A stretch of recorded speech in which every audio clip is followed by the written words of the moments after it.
They get their executions now better, faster, cheaper than ever before. My experiences in financial services and in high-frequency trading told me that wasn't true. So who is right? High-speed trading is a hot topic and a huge moneymaker. Roughly half of all trading is done by high-speed trading firms. So is it a good thing for the markets or a bad thing for society? How does it help? Who gets burned? We decided to start at Citadel, one of the largest market makers and high-speed trading firms in the country. This business appears to be lucrative for Citadel. Its founder and CEO, Kenneth Griffin, made $900 million last year, according to Institutional Investor. Here, in their Chicago offices, they say they execute 14% of all stocks traded in the United States. How? They are not making trading decisions. Those are all made by the computers.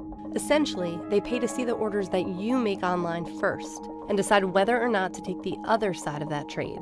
If the algorithm likes the price, they play ball. If it doesn't, Citadel passes the trade on to an exchange. Get ready to start trading on a streamlined, easy-to-use, web-based platform.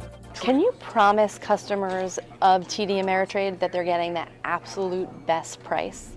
Yes, we will always give the best available price on the market or better.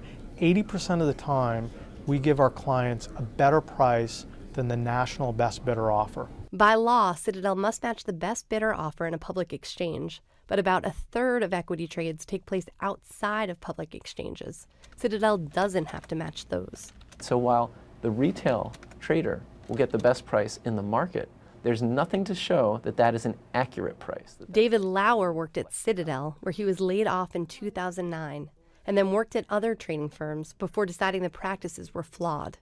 He has testified before Congress on the dangers of high-speed trading.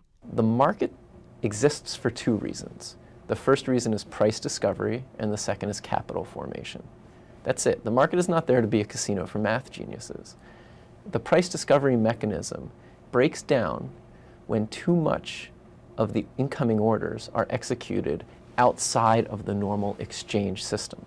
And there have been several studies that have demonstrated that at the 40% mark, it acts as a disincentive for people to post orders on the marketplace. We are right at the 40% threshold now for volume that is happening off exchange. I can say to my customers, you're getting the best available bidder price out there, but if there's someone that's willing to pay more and they're not telling us and they're not posting on an exchange, that's just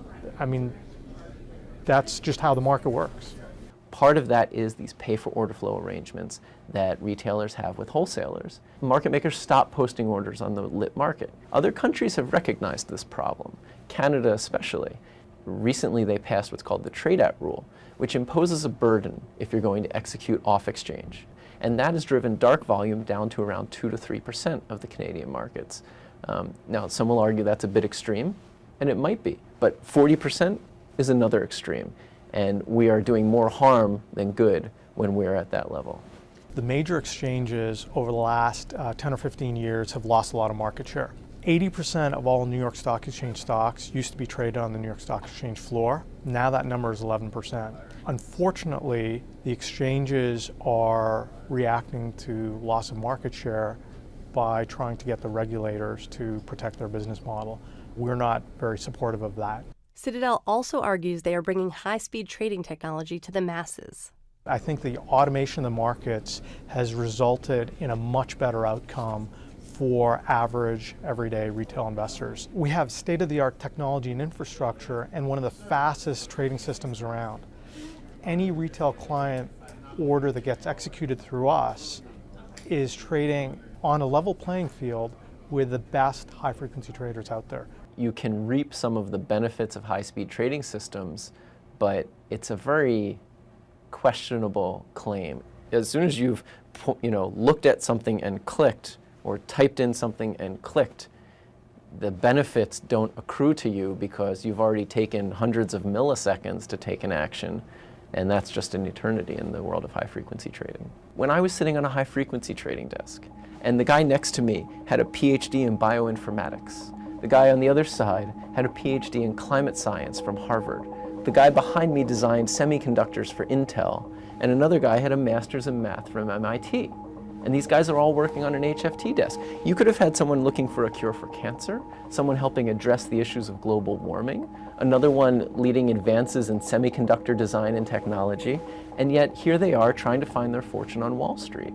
You used to have literally thousands and thousands of traders that do the job that our couple dozen people do every day. I don't believe that's true, because not every person on the New York Stock Exchange trading floor was a PhD in climate science from Harvard. Yet everyone at these HFT firms are the best of the best. Maureen Farrell, CNN Money, Chicago.